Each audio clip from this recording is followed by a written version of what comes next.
पुण्यामध्ये आज दोन्ही राष्ट्रवादींचा एकत्र जाहीरनामा प्रकाशित झाला। पुण्यामध्ये सर्वांसाठी मेट्रो पीएमपीएमएल बस प्रवास मोफत मिळणार अशी घोषणा अजित पवारांनी केली आहे। चंद्रकांत पाटलांनी राष्ट्रवादीच्या घोषणांवर आक्षेप घेतलाय आणि त्यावर हा आमच्या पक्षाचा निर्णय आणि जाहीरनामा आहे असं उत्तर अजित पवारांनी दिलंय। आम्ही पण मोफत मेट्रो आणि मोफत बस हा देण्याचा निर्णय घेतो। कशी बचत होते ते मी तुम्हाला सांगतो। मेट्रो किंवा पीएमपीएमएल दोन्ही मिळून 5+20 कोटी महिन्याला म्हणजे वर्षाला 300 कोटी रुपये द्यावे लागतील।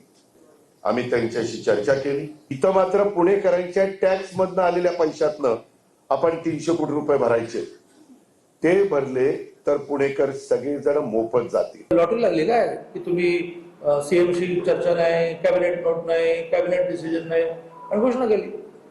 आणि त्यामुळे कुछ भी करो तो चलता है हे चालत नाही। तर हे तिघांचं सरकार आहे। त्या सरकारचे मुख्यमंत्री माननीय देवेंद्रजी आहेत।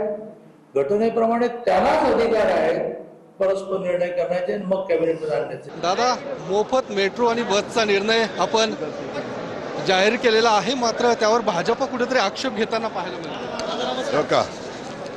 मला जे सांगायचं सकाळी प्रेसला सांगितलेलं आहे, व्यवस्थित विस्तृतपणे सांगितलेलं आहे।